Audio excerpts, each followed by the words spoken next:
Oi pessoal, aqui é a Carol, professora da Sala de Leitura Madalena Scabelo, da Escola Municipal Isabel Mendes, e esse é mais um vídeo da nossa série sobre personalidades negras. Nós começamos lendo a coleção Power Black da editora Mostarda. Já conhecemos a história de Rosa Parks, de Carolina de Jesus, e o último desses vídeos foi sobre o Nelson Mandela. Mas eu tenho intercalado com a leitura dessas biografias vídeos de pesquisas minhas, que eu fiz na internet, em livros, revistas, para apresentar outras personalidades negras e brasileiras, enriquecendo o nosso projeto. Eu deixei já prometido para vocês semana passada que essa semana nós conheceríamos um cientista brasileiro maravilhoso e muito importante, o geógrafo Milton Santos. Vou mostrar aqui ele para vocês, olha. E aí, como eu já disse, como nós não temos um livro sobre a sua biografia, eu tive que fazer uma pesquisa e encontrei no site do Instituto Milton Santos uma linda homenagem, um artigo póstumo, que isso quer dizer, que foi escrito após a sua morte, contando um pouco da sua vida. Tenho certeza que vocês vão gostar. Ele está na revista CREA, que é a revista do Conselho Regional de Engenharia, Arquitetura e Agronomia do Estado de São Paulo. Para vocês verem como ele foi importante. E ainda é. Principalmente para aqueles que estudam geografia. Então, Milton Almeida dos Santos, um cidadão que pensou o mundo. Vamos lá. Era um domingo ensolarado, mas frio. O último domingo de junho de 2001, dia 24. O último de Milton Santos, geógrafo baiano. No dia do repouso, o professor descansou. Mas um guerreiro, como ele sempre se apresentava, não descansa por muito tempo, nem mesmo após a morte. Ainda mais um guerreiro que municiou a todos nós com ideias, reflexões, conselhos, pesquisas e análises do Brasil e do mundo. Quem, como ele, teve a oportunidade de elaborar teorias e comprová-las, ganhou a transcendência. E é assim que eu imagino o professor Milton Almeida dos Santos, mestre e amigo. Seu sorriso, ora irônico, ora simpático, compunha bem com sua maneira baiana de ser. Hábil no trato com as palavras. Sabia conduzir suas conferências, palestras e aulas de modo a envolver a plateia. Seus textos, também claros, revelam um homem denso, capaz de propor ideias novas e de apontar críticas contundentes contra governos e organismos que regulamentam a vida contemporânea. Então, só por esse começo, vocês já veem que na trajetória do Milton ele não se importou só com os estudos acadêmicos, né? Ele apontava críticas, falava sobre os governos, sobre a economia, a sua geografia ia muito além dos mapas. Nascido na pequena Brotas de Macaúbas, no interior da Bahia, em 3 de maio de 1926, filho de professores primários, Milton Santos concluiu seus estudos superiores em 1948, como bacharel em Direito. Então, antes de geógrafo, se formou em Direito. Mas, 10 anos mais tarde, já havia alcançado o título de doutor em Geografia pela Universidade de Estrasburgo, na França. Começava a ganhar destaque, então, no cenário internacional. Milton Santos atuou como jornalista no jornal A Tarde, destilando em sua coluna mensagens de cunho político.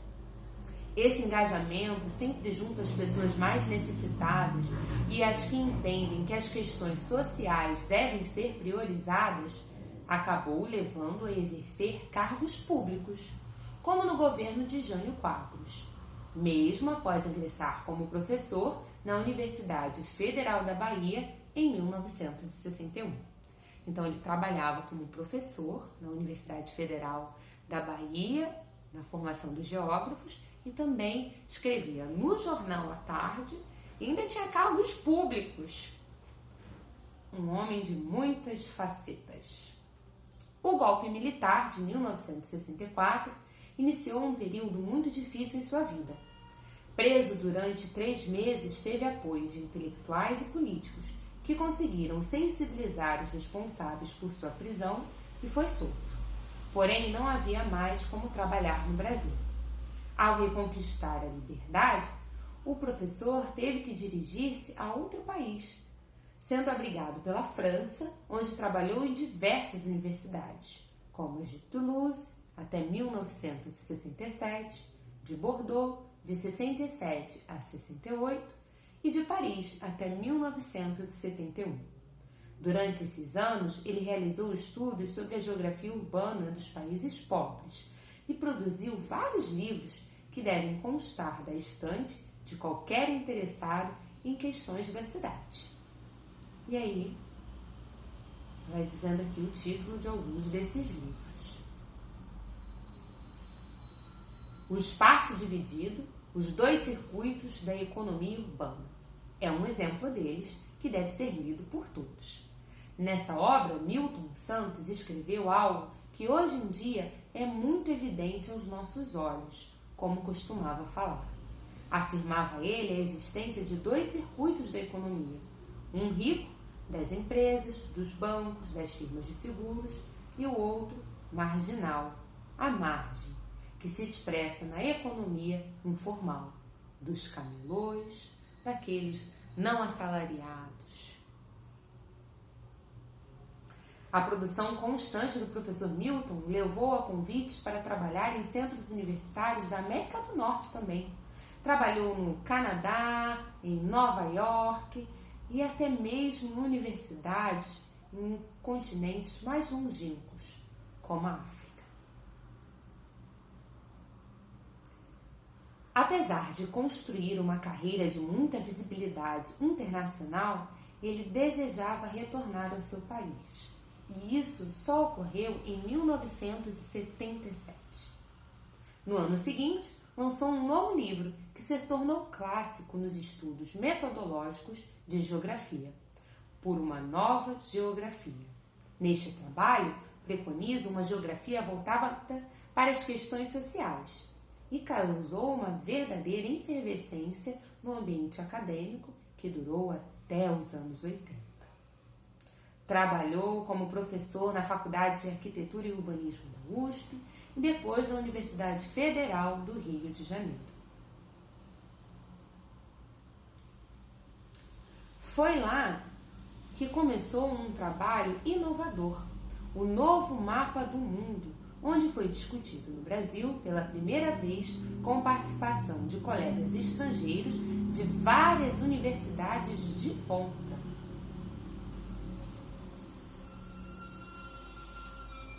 Desculpa, pessoal, que eu preciso rodar a página. Países como a França, a Espanha, a Argentina, Estados Unidos e, entre outros, a temática da globalização. Na avaliação final, os colegas estrangeiros lamentaram o fato de não terem realizado tal evento em seus países de origem, dada a profundidade atingida nos debates.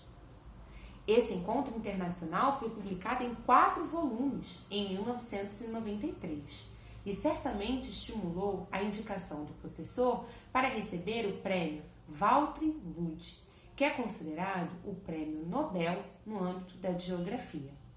Em 1994, Milton Santos foi o primeiro intelectual de um país pobre e o primeiro que não tinha inglês como língua pátria, agraciado com tal distinção.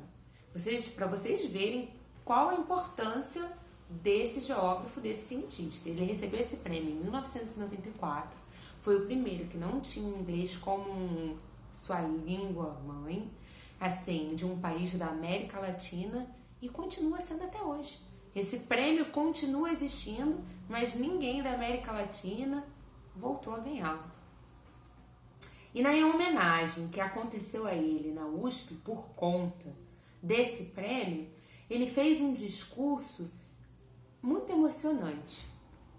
Este prêmio só pode vir dentro de um ambiente acadêmico que permita a discussão, que permita ser radical nas ideias. Portanto, ele não é meu, ele é da geografia brasileira.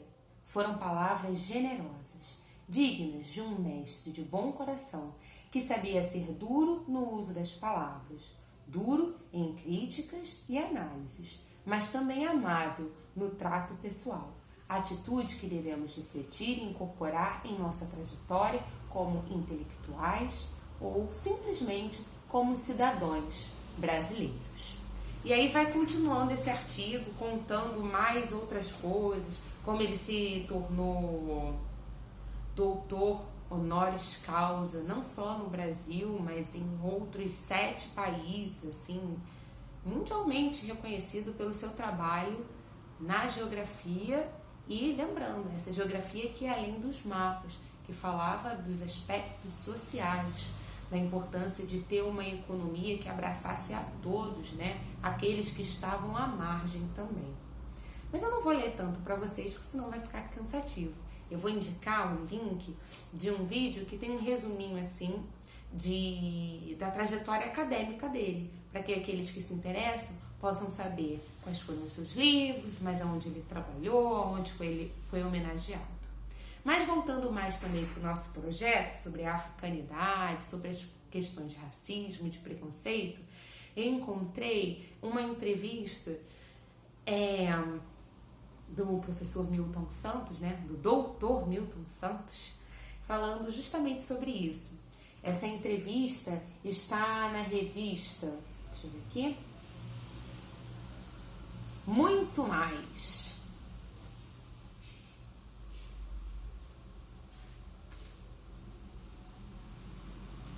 E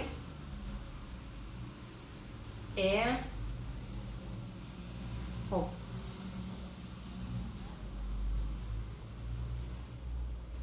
aqui não tem o nome do jornalista, né? Saiu num editorial, que isso quer dizer que as perguntas foram coletadas por todas as pessoas que fazem parte da revista. Então tem assim, né? Muito mais pergunta, né? A revista está perguntando, não só um único jornalista. E aí perguntam para ele: a sociedade brasileira é preconceituosa contra o negro? E ele responde: evidente. Você está vendo isso cada vez mais forte. A situação do negro é tão subalterna que as outras estruturas dominantes aplicadas à situação do negro reproduzem essa subalternidade e essa dominação. Não há dúvida que a sociedade comporta como uma força hegemônica e marginaliza o negro. Então, ele fala aqui que não tem dúvidas que a sociedade brasileira é uma sociedade racista, lá em 1995, e falando que usa todos os meios dessa sociedade, políticos, econômicos, para manter o negro que subalterno, rebaixado, né? Marginalizando, colocando à margem da sociedade. Mas aí a revista pergunta a ele: e como pode mudar tal situação? E ele responde: esta mudança só poderá acontecer através de um processo político. Veja o que está acontecendo com a comemoração dos 300 anos de Zumbi. Então, naquele momento, estava acontecendo o aniversário de 300 anos de Zumbi, né? E ele fala: tudo está sendo feito em cima desta comemoração. Me preocupa e, ao mesmo tempo, me entristece ver como os setores esclarecidos da sociedade brasileira insistem em dar tratamento cultural aos 300 anos de Zumbi. Haverá comemoração, festas, concertos, mas daqui a um ano tudo cairá no esquecimento. Voltará à mesma situação. Por que não fazer uma ação política paralela a essa ação cultural? Eu vou participar dessas comemorações o mínimo possível, porque eu creio que esse tipo de comemoração é uma grande cortina. Não da parte dos negros, eles devem participar e sempre lembrar, rememorar os 300 anos de Zumbi. Mas a sociedade hegemônica está querendo pegar uma carona para fazer uma série de coisas que não têm sentido. É necessário elaborar um projeto político para diminuir o preconceito contra o negro. E isto pode ser feito através de uma proposta política, sobretudo no nível do emprego e da educação, e não ficar falando palavras, discursos em torno do negro. Aí ele fala: em Belo Horizonte, a prefeitura mandou pesquisar sobre a presença do negro no município. Qual a posição concreta do negro na sociedade? Creio que isso já é algum caminho. Não sei o que vai acontecer, mas isto já é outro tipo de comportamento. Tem que fazer coisas objetivas e práticas para mudar a situação do negro no Brasil. E não celebrações, e não somente festas. Então vocês vejam, né, como disse no artigo que eu li anteriormente, como ele era contundente nas críticas. Ele reconhece o racismo, ele reconhece como é que a sociedade faz para conduzir e manter o negro afastado da sociedade, né? A par, sem emprego, sem educação. E quando falam para ele de como isso pode ser resolvido, ele é bem severo. Ele fala que não adianta festa, que não adiantam somente as datas comemorativas, que o negro, sim, tem que comemorar os 300 anos de Zumbi, tem que lembrar das suas raízes, mas que a sociedade tem que ter propostas políticas e tem que fazer realmente um caminho de mudanças. Educação, emprego e não só discurso. Então, esse vídeo aqui é só para apresentar a vocês o Newton Santos. Vocês podem pesquisar mais na internet, podem ver outros vídeos e tal. Antes de terminar, eu queria compartilhar com vocês algumas frases, né, bonitas dele, que trazem mais um pouquinho do seu pensamento. Ele falava assim: o geógrafo é, antes de tudo, um filósofo. E os filósofos são otimistas, porque estão diante da infinidade. Então vocês vejam que ele é duro, mas otimista, porque ele estava diante da infinidade, ou seja, enxergava caminhos para as mudanças. Outra bem bacana que eu queria compartilhar com vocês, só um instante, essa aqui, ó, também falando sobre a situação do negro. No Brasil existe também um tipo de apartheid. Não é feio ser racista, é feio dizer que você é racista. Então, nós já lemos tantas vezes, né, sobre o apartheid, falando sobre aquelas leis que proibiam os negros de estar, por exemplo, num banco de ônibus ou numa determinada escola. Ele diz que no Brasil não teve ou não tem esse tipo de apartheid, mas tem outro. O feio não é ser racista, o feio é dizer que é, mas, né, disfarçadamente continuamos tratando os negros mal. E outra que eu separei para compartilhar com vocês é essa aqui. O mundo é formado não apenas pelo que já existe, mas pelo que pode efetivamente existir.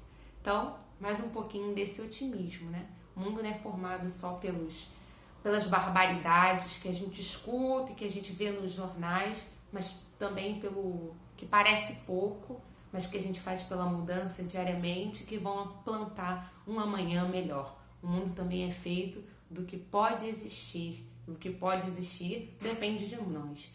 Sejamos melhores. Beijos para vocês e até a próxima.